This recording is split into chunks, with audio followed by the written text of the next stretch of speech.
자, 우리가 지난 시간에 주제복합 지문 중에서 또 인문 주제를 다뤘었으니까 오늘은 또 사회문화 지문, 그 중에서 법 지문을 우리가 한번 다뤄보도록 합시다. 알겠습니까? 자, 이거는 이제 2024학년도 2023년 고3 3월 모의고사입니다. 알겠죠? 자, 그런데 솔직히 우리가 2023년, 2022년, 그렇죠? 이때 우리나라를 떠들썩하게 했던 사건이 하나 있었죠. 어떤 사건이 있었습니까? 코로나 말고. 그건 코로나 2020년이고. 네. 떠들썩하게 사겠던 사건. 우리나라가 한참 난리 났었어, 이것 때문에. 아니? 바로 전세 사기 사건. 네, 그렇죠. 바로 그런 전세 사기 사건이 일어나고 어떻게 보면은 그런 시대적 상황을 반영을 해가지고 바로 이렇게 우리가 뭐 집이라든지 이런 부동산을 매매할 때 어떤 방식으로 해야 되는가 이런 걸 다루고 있는 글이 바로 이 물권법 강의라고 하는 글입니다. 알겠습니까? 자, 그러면 처음부터 우리가 한번 살펴보도록 합시다. 자, 물건에 대해 지배력을 갖는 권리를 물권이라고 한다는 거죠. 자, 그러면 물권의 정의를 잠깐 간단하게 내렸습니다. 물권이라고 하는 건 바로 뭐다? 물건에 대해 지배력을 갖는 권리다. 이렇게 얘기를 하는 거죠. 그렇죠? 그래서 그 예로서는 정유권, 소유권, 전세권, 저당권 등이 그에 해당한다라는 겁니다. 알겠죠? 자, 그럼 물건 중에서도 부동산은 일반적으로 동산보다 값비싼 재산이다. 그죠? 부동산이라고 하는 게 바로 뭐야? 땅, 그 다음에 건물, 이렇게 움직이지 않는 안일부자에 움직일 동자를 써서 움직일 수 없는 재산은 우리는 부동산이라고 하고, 동산은 움직일 수 있는 재산을 동산이라고 해요. 그죠? 동산에 해당하는 거는 뭐 피아노, 그림, 뭐 자동차 이런 것들이 동산에 해당하겠죠. 그렇죠? 그러니까 당연히 그런 것과 비교했을 때 부동산은 일반적으로 동산보다는 값비싼 그런 재산이 될 수밖에 없다는 거죠. 따라서 그에 대한 거래는 신중할 수밖에 없어 절차를 다소 번거롭게 하고 있다.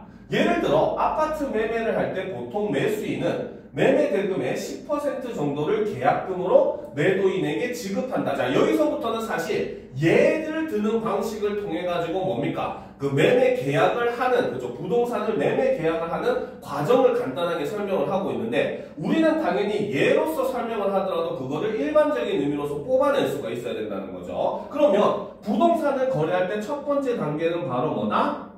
바로 계약금을 지급을 하는 단계인데, 그쵸? 이거는 바로 뭐다? 일반적으로 매매 대금의 10% 정도에 해당하는 금액이 계약금이 되는 거죠. 물론 이거는 서로 간의 합의에 따라서 조정을 할 수는 있습니다. 알겠죠? 뭐 20%를 내고 싶으면 진짜로 이 집을 계약할 마음이 있어가지고 20%를 내고 싶으면 20%를 내도 되고, 또 반면에 너무나 이제 좀 계약하는 사람이 약간 좀 불안한 상황이다 보니까 뭡니까? 조금 협의를 통해 가지고 뭐 5% 정도만 해도 되고 상관은 없어요. 알겠죠? 근데 어쨌든 협의에 의해서 일반적으로는 10% 정도를 계약금으로 지급을 합니다. 알겠습니까? 자, 그런데 이 관행상 계약금은 위약금의 역할도 합니다. 알겠습니까? 자, 그렇기 때문에 매수인이라면 계약금을 포기하고서 매도인이라면 그 2배를 물어주고서 어떻게 계약을 일방적으로 해제하는 게 가능하다는 거죠. 그렇죠? 그러니까 뭡니까? 매수인은 내가 계약금을 넣었으니까 얘를 포기하면은 내가 뭡니까? 매매 대금의 10%만큼을 내가 손해를 보는 거잖아요. 그렇죠? 반면에 매도인의 사정 때문에 계약을 파기하게 되면 어떻게 해야 돼? 매도인은 이미 10%를 받은 거잖아요. 그렇지? 그러면 그 10%를 돌려주고 거기에 그 10%만큼의 일종의 위자료 같이 위약금으로 얹어가지고 주기 때문에 2배를 준다라고 적어놓은 겁니다. 왜? 받은 게 있으니까. 받은 거 포함해서 그것만큼 줘야 되니까. 왜? 받은 것만 주게 되면 이 사람은 아무런 손해가 없으니까 쉽게 계약을 깰 거 아니야. 그렇죠? 그러니까 그거를 막기 위해서 일종의 계약금이 위약금의 역할을 하는 것이고, 이 계약금만 지급한 단계에서는 양쪽 다 어쨌든 자기가 손해를 감수한다면은 계약을 일방적으로 파기할 수가 있는 단계라는 거죠. 알겠습니까? 자, 그런데 이제 봅시다. 남은 대금 중 일부를 추가적으로 지급할 수 있는데 이 대금을 바로 두 번째 중도금이라고 한다는 거죠. 자, 중도금은 바로 뭐다? 남은 90%의 대금 중 일부를 추가적으로 지급을 하는 겁니다. 알겠습니까? 자, 그래서 이때부터는 바로 뭐다? 중도금이 지급되면 바로 뭐야? 계약은 일방적으로 해제할 수가 없게 돼버린다는 거죠. 양쪽 다 합의를 하지 않는 이상은 이때부터는 계약의 파기가 불가능하게 되는 겁니다. 알겠습니까? 이해가 되죠? 자, 그 다음 이후 남은 대금인 잔금까지, 자, 세 번째 단계가 바로 마지막 남은 대금인 잔금을 지급하는 단계가 있다는 거죠. 그래서 이 잔금까지 건네면 바로 뭐다? 매매 대금의 지급은 마무리가 되는 것이고, 자, 그렇게 되면 어떻게? 그와 동시에 매수인은 매도인으로부터 등기 필증을 비롯한 관련 서류를 건네받게 된다는 거죠. 알겠습니까? 자, 그래서 이로써 어떻게? 매매 계약은 완료가 되었다 라고 볼 수 있다는 거야. 그리고 하지만 이제 그 다음에 뭐다? 네 번째, 등기를 해야 하는 절차는 그래도 아직 남아있다 라고 얘기를 한다는 겁니다. 알겠습니까? 알겠죠? 자, 그럼 이제 우리가 이 내용을 한번 정리를 해보도록 합시다. 자, 물권. 그렇죠? 자, 물권 첫 번째. 물권의 개념을 보게 되면 물권은 바로 뭐다? 물건에 대해 지배력을 갖는 권리를 물권이라고 한다는 거죠. 그렇죠? 그래서 그 예로서는 소유권, 전세권, 점유권, 저당권 등이 있습니다. 알겠습니까? 소유한 거는 말 그대로 내 거다라고 하는 권리인 거고, 알겠죠? 그 다음에 전세권은 말 그대로 우리나라의 좀 독특한 임대 제도긴 하죠. 바로 전세 제도라고 하는 게 있다는 거죠. 그래서 전세를 통해 가지고 내 기간 동안 이 집을 내가 빌려서 쓰는 걸 우리는 전세권이라고 하는 겁니다. 알겠죠? 그래서 점유권은 그리고 내가 이 지역을 점유해서 사용할 수 있는 권리고, 그렇죠? 그 다음에 저당권은 은행에 예를 들어서 내가 집을 담보로 혹은 땅을 담보로 돈을 빌리게 되면은 은행에 이제 저당 잡힌다는 말을 쓰잖아요. 그렇죠? 그 권리를 바로 저당권이라고 얘기를 하는 거예요. 알겠습니까? 자, 그러면 이제 우리가 두 번째, 그렇죠? 자, 부동산 매매 과정을 살펴보게 되면, 자, 첫 번째 과정이 바로 뭐다? 계약금을 지급을 하는 거죠. 그렇죠? 자, 이거는 바로 뭐다? 통상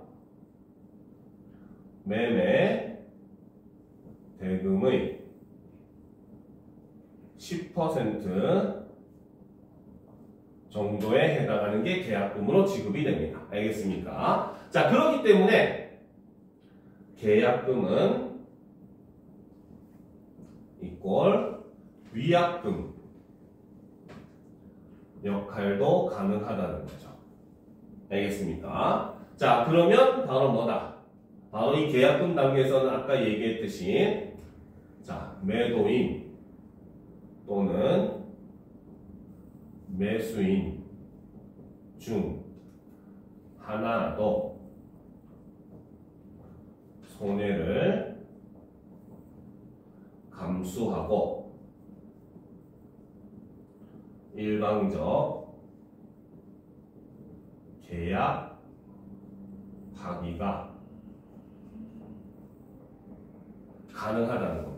알겠습니까? 실제로 이런 경우가 있어요. 예를 들어서 내가 이 땅을 1억에 팔려고 한 거야. 알겠습니까? 그런데 이제 어떤 사람이 1억에 산다고 계약을 딱 했어. 그래서 1,000만 원을 나한테 입력을 했습니다. 입금을 했어요. 근데 갑자기 어떤 사람이 우리 이 지역 좀 개발하려고 했는데 그럼 내가 2,000만 원 더해서 1억 2천 줄 테니까 나에게 타시오. 이러면 어때? 내 입장에서는 1,000만 원 계약금으로 손해를 보더라도 어때? 1,000만 원이 더 이익이 생기는 거잖아. 그렇지? 그러면 나는 계약을 파기하고 팔 수가 있는 거야. 알겠습니까? 알겠죠? 그래서 그런 것들을 우리가 생각을 해가지고 이렇게 차라리 내가 그 계약금만큼의 손해를 감수할 가치가 있다면은 계약금만큼을 포기를 한 다음에 손해를 한 다음에 계약을 일방적으로 파기가 가능하다는 거죠. 그렇죠? 자, 그 다음 이제 두 번째 단계가 바로 중도금을 지급을 하는 겁니다.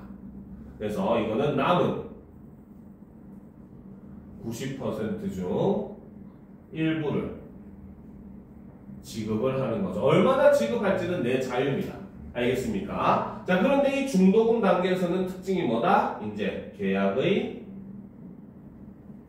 일방적 해지가 불가능한 그러한 단계가 되더라는 거죠. 알겠습니까? 자, 그리고 이제 세 번째 바로 잔금을 지급하게 되면 이거는 남은 대금 모두 지급을 하는 거죠. 즉 처음에 계약했을 당시의 금액에서 내가 계약금으로 지급한 것과 중도금으로 지급한 거를 빼고 나머지는 이제 다 지급을 하는 겁니다. 알겠죠? 그래서 잔금까지 지급이 되면 바로 뭐다? 매매 계약이 완료가 된다는 겁니다. 알겠습니까? 자, 그리고 바로 뭐다? 등기, 필증 등 관련 서류를 받는 그러한 단계가 된다는 거죠. 그리고 이제 남은 네 번째 단계가 바로 등기를 해야 되는 절차는 아직 남아있다라고 이야기하더라는 거죠. 알겠습니까? 자, 그럼 이제 우리가 또 글을 올려놓고 한번 살펴보도록 합시다. 알겠죠? 자, 됐습니까? 여기까지 정리됐어요? 그죠? 자, 그러면 보도록 합시다. 자, 부동산에 관한 법률 관계의 정보는 법률에 따라 등기부에 기재되는데 당사자의 신청에 따라 등기부에 기재하는 절차 또는 그 기재 자체를 등기라고 한다라는 거죠. 자, 그럼 여기서는 등기의 개념을 설명을 했는데 등기라고 하는 건 바로 뭐다? 당사자의 신청에 따라 등기부에 기재하는 절차 또는 그 기재하는 것 자체를 우리는 등기라고 한다는 거죠. 자, 그리고 부동산 물건에 관한 사항은 등기로 일반 사회에 공개하여 게시한다라는가. 그러니까 여러분도 지금 동사무소 가가지고, 물론 오늘은 일요일이니까 안 열었지만, 그죠? 평일날 동사무소 가가지고, 주소 하나 딱 대면서 그 건물에 대한 등기 떼주세요 하면은 무조건 떼줍니다. 아무 상관없이. 무슨 말인지 알겠습니까? 왜? 등기에 관련된 자료는 공개 자료입니다. 알겠습니까? 그래가지고 사람들이 누구나 이 땅에 대한 혹은 건물에 대한 계약을 하기 전에 그 건물에 대한 등기를 무조건 확인할 수 있게 하는 거야. 그래야지 왜? 최소한 사기를 어느 정도는 좀 미연에 방지를 할 수가 있으니까. 무슨 말인지 알겠습니까? 물론 당연히 사기꾼들은 그런 거를 이제 교묘하게 속여가지고 사기를 치는 거지만, 그렇죠? 어쨌든 바로 이 최소한의 일종의 안전장치로서 만들어 놓은 게 바로 이 등기 제도라는 거고, 그리고 앞에서 뭡니까? 이렇게 돈도 세 번에 나누어 지급하게 만든 것도 일종의 사기를 방지하기 위한 일종의 절차가 되는 거예요. 알겠습니까? 자, 그래서 이 등기부는 바로 뭐다? 바로 사회 일반에 공개하는 것이 특징이라는 거죠. 자, 등기부의 편성은 소유자가 아니라 기본적으로 뭘 중심? 그죠? 부동산을 중심으로 한다는 겁니다. 그러니까 등기부 뗄 때 누구 사람 이름 대면서 누구 등기 떼주세요 하면 떼줄 수가 없어요. 알겠습니까? 그러니까 아까 얘기했듯이 바로 건물이 있는 주소를 가지고 얘기를 해야지 그 건물에 대한 등기를 뗄 수 있는 거야. 즉 등기는 일종의 바로 사람으로 치면은 그 주민등록증 같은 건데, 이게 건물을 위한 주민등록증 같은 개념, 주민등록 같은 개념으로 생각을 하시면 되는 거예요. 알겠습니까? 그래서 부동산을 중심으로 하며 한 물건에 대하여는 한 개의 등기 기록만 두도록 한다는 거죠. 왜? 여러 개가 있으면은 내용이 다르면은 뭐가 진짜인지 알 수가 없을 테니까. 그죠? 자, 원칙적으로 한 물건에서 그 일부나 구성 부분에 따로 소유권이 존재할 수 없고, 몇 개의 물건을 포괄하는 하나의 소유권이 성립될 수도 없다라는 거야. 그러니까 내가 예를 들어서 A라는 지역의 땅을 가지고 있고 B라는 지역 땅도 갖고 있고 C라는 지역 땅도 갖고 있다고 내 이름으로 A, B, C에 대한 등기를 만들 수가 없다는 거야. 왜? 등기는 아까 얘기했듯이 물건, 건물이나 땅을 중심으로 나오는 게 등기다 보니까 A에 대한 등기, A 땅에 대한 등기, B 땅에 대한 등기, C 땅에 대한 등기는 무조건 각각 따로 존재할 수밖에 없다는 거죠. 그렇죠? 그리고 원칙적으로 물건의 일부나 구성 요소만 따로 해서 A 땅은 하나로 A라는 건물 한 개인데 여기에 그 소유자가 2명이라고 하더라도 해서 등기가 2개로 나눠질 수는 없다는 겁니다. 무슨 말인지 알겠죠? 그렇기 때문에 원칙적으로는 원래는 한 물건에 한 명의 소유주만 인정을 하는 거야. 근데 원칙적으로라는 말은 사실 무슨 뜻입니까? 그렇지. 예외가 인정이 된다는 거야. 대표적인 게 바로 공동명의라고 하는 게 있죠. 예전에 또 한창 핫했잖아. 뭡니까? 집에서 아내가 남편한테 우리 집 명의 공동 명의로 해줘 막 이렇게 요구하는 게 한참 핫한 적이 있었잖아요. 그렇죠? 그런 것에서 공동 명의는 가능하지만 일반적으로는 한 물건에 대해서는 한 개의 뭡니까? 한 소유자만 인정을 하는 게 원칙이라는 거죠. 알겠죠? 자, 계속 보도록 합시다. 자, 예로 든 아파트의 경우를 살펴보면 아파트에 관해서 하나의 등기부만이 존재하며 등기의 표제부에는 자 이제 등기의 내용을 설명을 하죠. 자 표제부에는 뭐가 나와 있다? 바로 아파트의 주소와 건물 상태와 같은 표시사항이 들어간다는 거죠. 자 그리고 그 다음 장인 갑구에는 뭐야? 아파트에 대한 소유권의 성립이나 변동 상황이 기재가 된다는 거죠. 자 그다음 그쵸. 그래서 표제부에는 요것이 갑구에는 요것이 그쵸. 자 전세권, 저당권과 같이 소유권이 아닌 물건들이 설정되어 있다면 이들은 어디? 을구에 기재돼. 을구는 무슨 내용? 전세권, 저당권과 같이 소유권이 아닌 물건들의 설정의 내용은 을구에 제시가 되는 겁니다. 알겠습니까? 자 그럼 요거 지워도 되겠죠? 그쵸? 그쵸? 자, 그럼 이제 여기서부터는 이제 등기를 설명을 하는 거죠. 그러니까 싹 지우고 우리는 등기를 살펴보도록 합시다.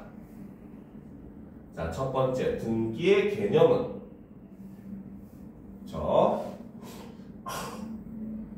당사자의 신청에 따라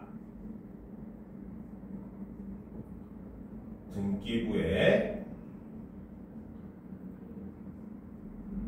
기재하는 절차 또는 기재 그 자체를 다 등기라고 한다는 거죠. 자, 그런데 이 등기는 특징이 바로 뭐다? 첫 번째는 사람이 아닌 부동산을 중심으로 기재를 하게 되죠. 그리고 두 번째는 한 물건에 대하여 한 개의 등기만 기록을 한다는 겁니다. 알겠습니까? 자, 그러면 이제 등기의 두 번째 구성을 보게 되면은 자, 첫 번째 표제부에는 바로 뭐다? 대상 물건의 주소, 건물, 상태 등. 그렇죠? 여기는 지금 아파트를 예로 들어 설명하고 있지만 이제 이거는 우리 좀 일반화시킬 필요가 있는 거야. 그렇지? 꼭 아파트만 있는 게 아니라 일종의 바로 뭡니까? 뭐 빌라도 있을 수가 있을 것이고 단독주택도 있을 것이고 그렇죠? 아니면 진짜 그냥 땅만 있을 수도 있잖아요. 그렇죠? 그러니까 그 대상 물건의 주소 혹은 건물 상태 등 바로 표시사항이 바로 여기 표제부에 기재가 된다는 거고 두 번째 장이 바로 갑구라는 거죠. 자, 갑구에는 바로 뭐다? 대상 물건에 대한 소유권의 성립이나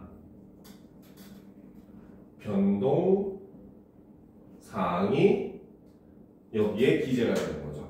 여러분들도 나중에 주민등록을 받게 되면 뒷면에 보면은 칸들이 막 이렇게 적혀 있거든요. 그 칸이 바로 뭐냐면 여러분들이 이사를 다니게 되면은 주소지를 이전할 거 아니야. 그렇지? 그것과 마찬가지로 여러분들이 어디 주소를 이전했는가 지금까지 이제 쭉 기록을 뒷면에다가 뭡니까 해주는 거거든요. 알겠죠? 등기부도 역시 마찬가지라는 거예요. 처음에 이 땅을 뭐 혹은 이 건물을 A라는 사람이 뭡니까 가지고 소유를 했었는데 그 다음 이제 B라는 사람한테 팔아서 소유권이 이전되면 이제 그 다음에 몇 며칠에 뭐 B라는 사람에게 소유권 이전 이래가지고 이제 B라는 사람이 소유권을 갖고 있고 그 다음에 또 B라는 사람이 C라는 사람한테 팔면 또 몇 며칠에 뭡니까 소유권이 C에게 이전 이런 식으로 내용이 들어간다는 겁니다. 알겠습니까? 자 그리고 이제 세 번째가 바로 을구 세 번째 장이죠. 그렇죠? 을구에는 바로 뭐다?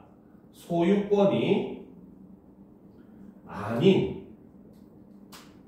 물건들의 설정 내용까지도 등기부에 이렇게 기재가 된다는 거.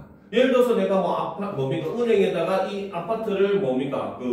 담보로 예를 들어서 1억을 빌렸다 이러면은 아파트에 이제 일종의 저당권 해가지고 뭡니까? 국민은행 1억 그 대출 이런 식으로 기재가 된다는 거죠. 무슨 말인지 알겠습니까? 그래서 이런 내용은 등기부에 다 기재가 되게 돼 있어요. 알겠습니까?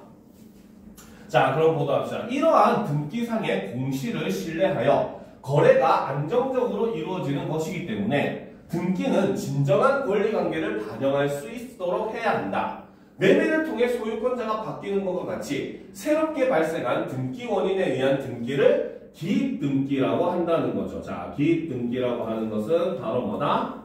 새롭게 발생한 등기 원인에 의한 등기를 바로 기입등기다 라고 이야기를 한다는 거죠. 그래서 그 대표적인 예로는 소유권 이전 등기랑 저당권 설정 등기 이런 것들이 바로 뭡니까? 기입등기에 해당한다는 겁니다. 알겠죠? 자, 그런데 반면에 기입하다가 잘못했을 수도 있잖아요. 그렇죠? 그럴 때 바로 또 완료된 등기가 그렇죠? 완료된 등기가 신청상의 착오로 말미암아 실체적 법률 관계와 불일치한다는 것이 확인되었을 때 그것을 바로잡기 위한 등기를 신청할 수도 있는데 이것을 뭐라고 한다? 경정등기라고 한다는 거죠.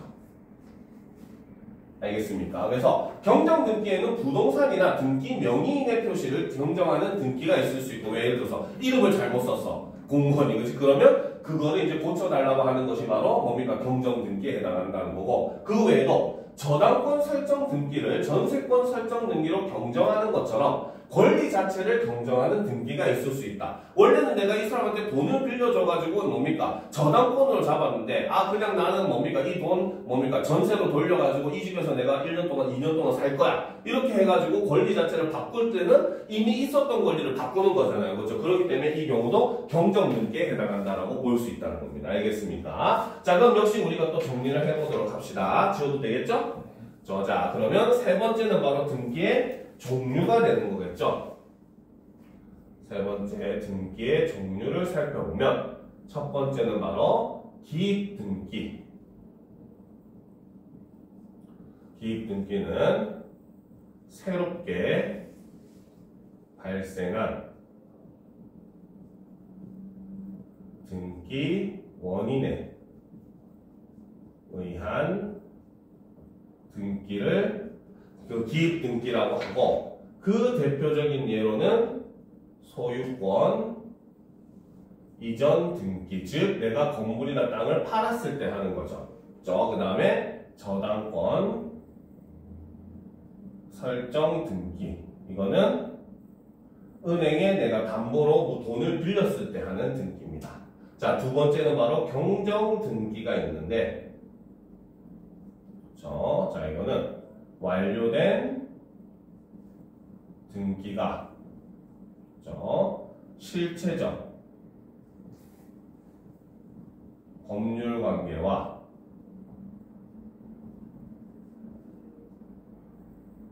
불일치함이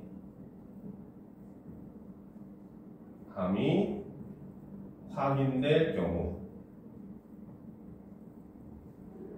내용을 바로 잡기 위한 등기가 바로 경정등기라는 거죠. 그렇죠?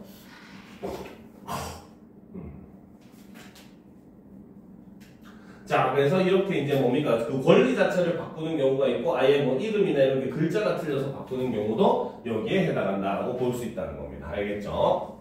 자, 그럼 이제 우리가 다음 문단으로 넘어가도록 합시다. 등기 신청은 원칙적으로 등기 권리자와 등기 의무자가 공통적으로 신청하도록 하고 있는데 기본적으로는 바로 뭐다?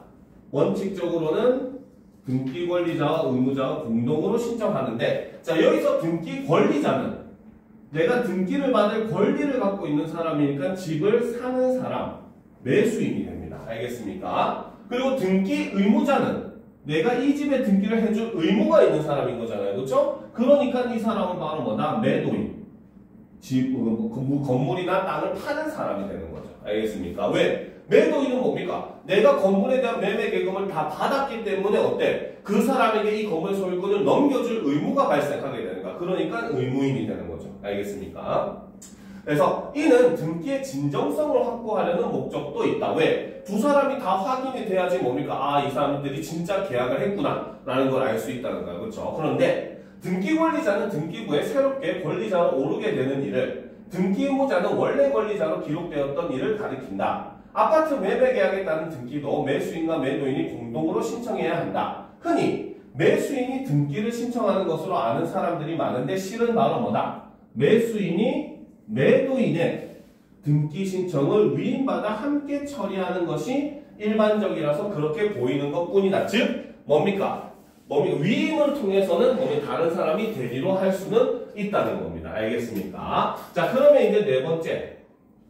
자, 등기의 원칙을 보게 되면은 기본적으로는 바로 뭐다? 원칙적으로, 그렇죠? 등기 권리자 바로 매수인이고, 자, 관리자와 등기 의무자 바로 매도인이죠. 의무자가 같이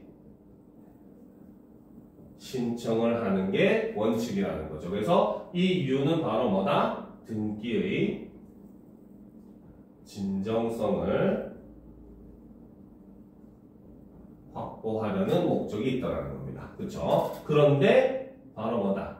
일반적으로 매수인이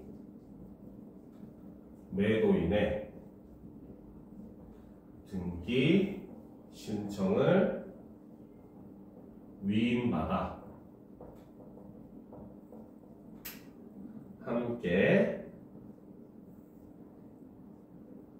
처리하는 것이 가능하다는 거죠. 그래서 위임을 통해서 이제 뭡니까? 함께 다른 사람이 대신 처리하는 게 가능하다. 원칙적으로는 함께 하는 게 원칙이다. 항상 원칙을 알아야지 이제 뒤에 것도 왜 그런지를 알 수가 있는 거죠. 그렇죠? 자, 그럼 이제 마지막 문단을 한번 살펴보도록 합시다. 됐습니까?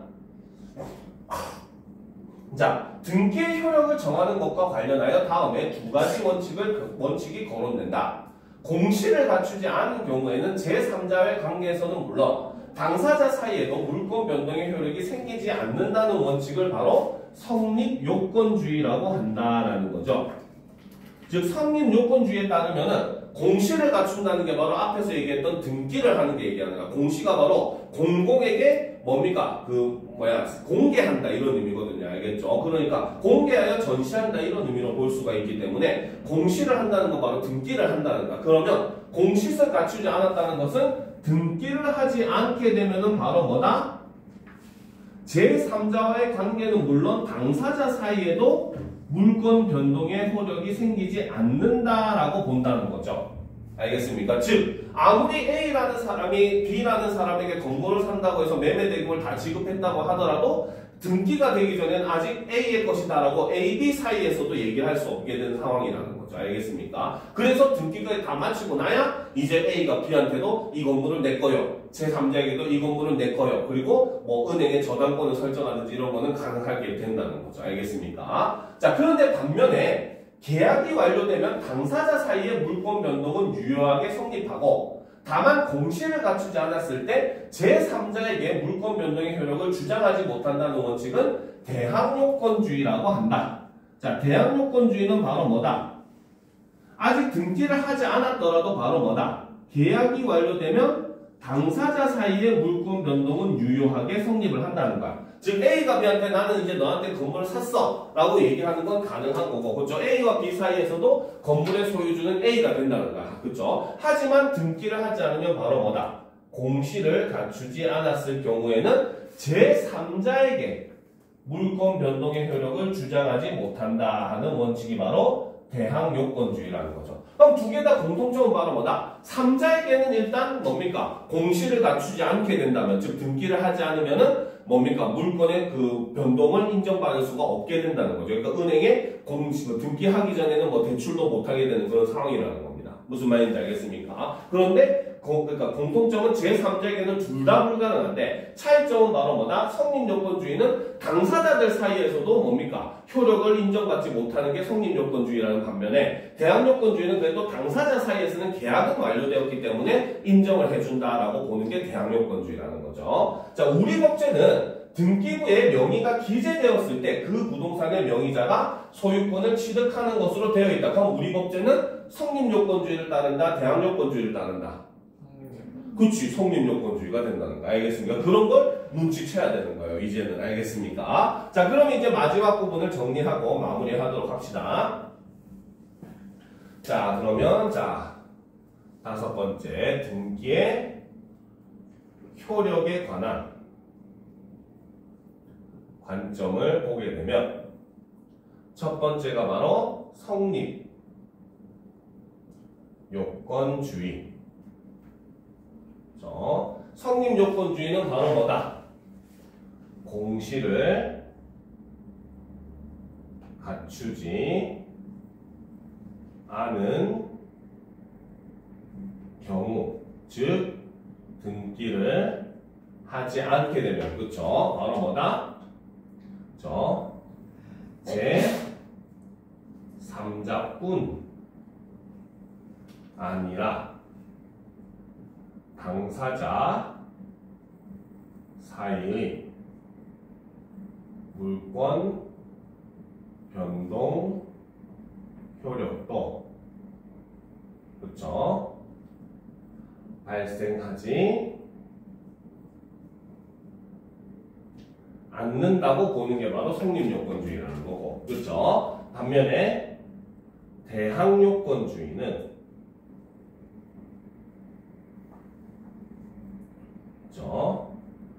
계약 완료 시 당사자만 물권 변동은 유효하게 성립을 한다는 거죠. 하지만 뭐다? 공시를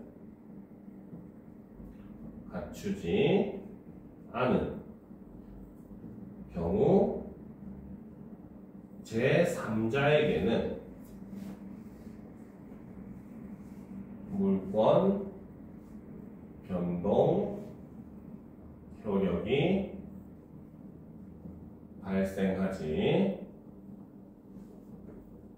않는다고 보는 게 대항요건주의라는 거죠. 그래서 우리 법제는 그렇죠? 등기 완료 후 그렇죠? 소유권 취득을 인정을 하는 그렇죠? 바로 성립 요건주의를 따른다 라고 볼 수 있다는 겁니다. 이해가 됩니까? 그죠? 자, 물론 이제 사실 이 제도에도 굉장히 좀 큰 허점이 있었어요. 그래서 그 어마어마한 전세 사기가 발생을 한 겁니다. 알겠죠? 그래서 전세 사기 방법이 바로 뭐냐면, 일단 첫 번째는 바로 깡통 전세라고 해가지고, 원래 이 건물의 가격이 1억밖에 안 해. 이 집의 가격이 알겠지? 근데 전세 값은 막 1억 2천, 1억 3천 이렇게 받은 거야. 원래 전세금은 그 건물의 매매 가격의 한 80% 정도를 받는 게 원칙이에요. 알겠죠? 근데 실제로 가끔 가다가 시세가 미쳐 날뛰어가지고 매매하는 것보다 전세가가 더 오르는 경우가 있습니다. 알겠습니까? 근데 왜 그래도 그러면 선생님 그냥 집 사면 되지 왜 전세로 들어가요? 하는 수도 있잖아. 그렇지? 근데 사실 그 건물을 소유하기 싫은 사람도 있는 거예요. 왜? 사실 건물을 소유하게 되면 그에 대한 그 세금이 또 굉장히 많이 나오거든요. 알겠죠? 근데 전세로 들어가 있으면은 그 집에 대한 세금은 소유자가 내는 거고 나는 그냥 전세금만 내고 집에서 살다가 나중에 전세금을 받고 나오기 때문에 실제로 그 물건의 가격보다 전세금이 역전되는 상황도 발생을 하기도 합니다. 알겠습니까? 그러니까 이제 뭐 그런 경우도 있고 하니까 사람들은 이제 아무런 의심 없이 건물 계약을 해요. 알겠죠? 그래서 전세권을 설정을 합니다. 근데 이 전세권이라고 하는 게 특이하게 바로 계약을 한 날부터 성립되는 게 아니라 계약한 다음 날부터 발생을 하게 돼요. 알겠습니까? 그러니까 그날 오전이나 뭐 점심 전에 뭐 일찍 계약을 마치는 거랍니다. 알겠죠? 그러고 나서 이제 계약 전세권이 설정이 되기 전에 이 소유주가 다시 은행에 가가지고 그 집을 담보로 저당권을 먼저 설정을 해버리는 거예요. 알겠습니까? 그러니까 저당권이 우선으로 설정이 되고 그 다음날 전세권이 설정이 돼버리니까 어떻게? 이 전세를 들어간 사람은 전세금을 받을 길이 없는 거야. 이 집을 팔아도 어차피 이 사람이 빌린 은행에서 빌린 돈이 이미 다 거기에 들어가면 끝인데 이 집 가격 자체가 그죠? 그런 상황이니까 그 전에 내가 뭡니까? 등기를 확인하고 전세 계약을 하더라도 그걸 알 수가 없게 된다는 거죠. 알겠습니까? 그런 허점을 노린 게 이번 전세 사기 사건이었어요. 그러면 그냥 계약을 한 시점부터 전세권이 발효가 돼야 되는 거예요? 원래는 그게 그렇게 돼야 되는데 현재 법제상 그렇게 안 돼 있어. 그 다음 날부터 효력이 발생하게 돼 있어요. 그러니까 우리 법의 허점을 노린 거죠. 무슨 말인지 알겠습니까? 알겠죠? 그래서 그러니까 어떻게 보면 일종의 전산상의 처리나 이런 것들을 통해서 이제 그렇게 되는 거였는데 그런 법의 허점을 노려가지고 저당권을 먼저 설정을 해버리는 거죠. 무슨 말인지 알겠습니까? 그러니까 이제 그걸로 이제 전세 사기가 발생을 한 겁니다. 알겠죠? 그런데 그래도 우리가 이 등기라고 하는 거를 무시할 수 없는 이유가 어떻게 보면 아까 얘기했듯이 그것에 대한 최소한의 정보를 담고 있는 거거든요. 알겠죠? 그러니까 우리가 그 실제로 그 법제상에서 내가 사기가 성립하려면 이런 요건이 있습니다. 내가 최소한의 노력을 들여가지고 이것이 사기라고 하는 것을 알 수 없는 경우에는 내 피해 금액을 보상을 해주게 하는 게 원칙이에요. 알겠죠? 그 최소한의 노력이 바로 뭐냐면 이런 부동산 같은 경우는 등기를 확인하는 겁니다. 그러니까 쉽게 말해서 여러분들이 등기조차도 확인하지 않고 나 사기당해서 내 돈 돌려줘 이렇게 한다면은 법에서는 그걸 보호하잖아요. 왜? 너는 네가 돈이 남아서 그런지 모르겠지만 어쨌든 너는 최소한의 노력도 안 하지 않았느냐? 그러면 너는 그 돈을 가지고 있어 지킬 자격이 없다 해가지고 아예 보장을 안 해주는 겁니다. 알겠죠? 그러니까 어떻게 보면 등기를 떼고 하는 것도 여러분들이 어떻게 보면 보호받기 위한 하나의 그런 행동이 될 수도 있는 거예요. 무슨 말인지 알겠죠? 자, 이번 시간 수업은 여기까지 하고 마무리를 하도록 합시다. 알겠죠? 오늘 한 것 중에 다른 거 궁금한 거 있습니까? 없죠? 자, 아까도 얘기했지만 우리가 항상 중요한 거는 이제 고등학교 여러분들 이제 2학년이고 사실 진짜로 수능까지 이제 1년 반 정도밖에 안 남은 거예요. 상황이. 알겠습니까? 그렇기 때문에 여러분들은 이제 지금부터 정말 열심히 달려야 되고 아까 얘기했던 순공 시간이라고 하는 걸 정말 늘려야 돼요. 자기 스스로 자꾸 공부하고 문제 풀어보고 고민해보고 그러고도 안 풀어지면 그때 질문하고 알겠습니까? 그래서 질문을 하지 말라는 게 아니라 질문도 많이 하세요. 알겠죠? 특히나 선생님이 뭐 예전에 경기고 전교 뭐 고등학교 1학년, 2학년 전부 다 전교 1등 다 가르친 적이 있었는데 얘네들 그 같이 이제 학원을 다녔는데 얘네들의 특징이 뭐였냐면 둘 다 똑같은 특징을 가지고 있었는데 그 특징이 뭐냐면 정말 집요하게 질문해요. 아 선생님 이 시에서 이게 이렇게 해석되지도 않아요? 이거 이렇게 가면 저렇게도 해석되는 게 아닌가요? 이렇게 물어본단 말이에요. 그러면 선생님의 입장은 바로 그겁니다. 만약에 그의 해석의 방식을 듣고도 올바르면 그게 맞다. 그렇게 해석도 가능하다. 하지만 좀 과도하게 해석하는 경우가 있잖아요. 그렇죠? 그러면 이렇게 하는 거는 다만 여기 작품 안에 그렇게 생각할 수 있는 근거가 없기 때문에 너무 과도한 해석이다라고 설명을 해준단 말이에요. 그러면 자꾸 그렇게 질문을 하면서 어느 정도 선까지 내가 작품 해석을 할 때 들어가야 하는가를 감으로 익히게 되는 거야. 그런 학생들은 알겠죠? 그러면서 점점 실력이 느는 거거든요. 알겠습니까? 그러니까 여러분들 자꾸 집요하게 이렇게 질문을 해야 돼요. 이게 이렇게 해석돼 실제로 해석 문제까지도 여러분들이 질문을 할 수 있는 정도가 돼야 돼요. 알겠습니까? 그래서 왜 해석을 묻는다는 사실 그걸 공부했다는 뜻이 된다는 거죠. 알겠죠? 그저 선생님한테 선생님 이거 모르겠어요 이런 게 아니라 문제를 물어봤을 때도 선생님 이걸 했는데 이거랑 너무 헷갈려. 이거는 이렇게 해서 이것도 이렇게 되는 것 같고 이것도 이렇게 해서 이것도 되는 것 같은데 왜 이게 답이에요? 이런 식으로 물어봤을 때 얘가 그래도 혼자 공부하고 노력을 해봤구나라는 흔적이 남는 거고 그래야 여러분들이 선생님한테 설명 들었을 때도 왜 그런지 딱 명확하게 알 수가 있고 또 반면에 그렇게 노력을 해서 딱 들었을 때는 하고 기억에 또 오래 남게 되는 거예요. 알겠죠? 그래서 자꾸 그렇게 스스로 공부하는 능력을 키우도록 합시다. 알겠습니까? 자, 오늘 수업은 여기까지 합시다. 다들 수고했습니다.